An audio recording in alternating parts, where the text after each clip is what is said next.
ka. Ano, kakalin. Oh, sige, okay.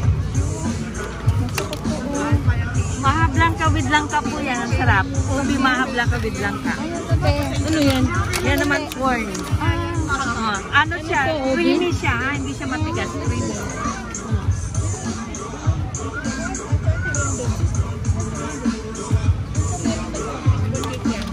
Gusto ko puti. Yan. Ate. Hindi, Shanghai. Saka ano, mahablangka. Pagaling kong bibilisan nito. Kasi nagpapabilisan nilaw daw pag meron. Hilaw ang kanya? Nilaw, oo, sa kanya. Ano nga ba? Maganda sa ano, te? Bago ba yan? Bago ba yan? Ito ba yung cellphone? Ang cellphone mo? Ano ko yan? Dito kami ngayon sa Ikeda Park, dito sa Nagoya City. So, celebrate namin kasabay ng araw ng kalayaan ang pagkapanalo ng ating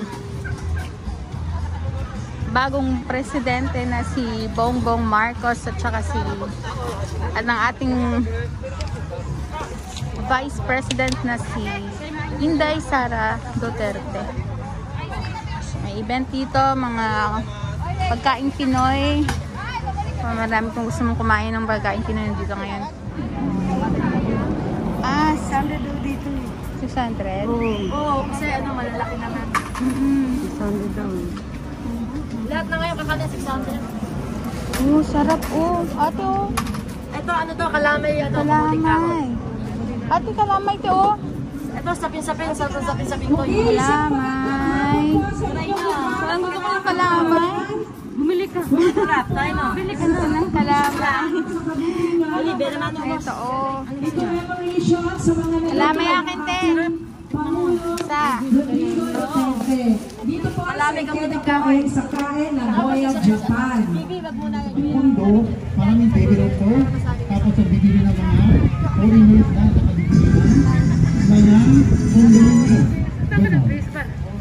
Kailan huling umuwi ng Pilipinas? Noong 2020 sa March, after na ayon sa core, balik ko sa Japan. And in 1962, Bye-bye, te. Bye-bye, te.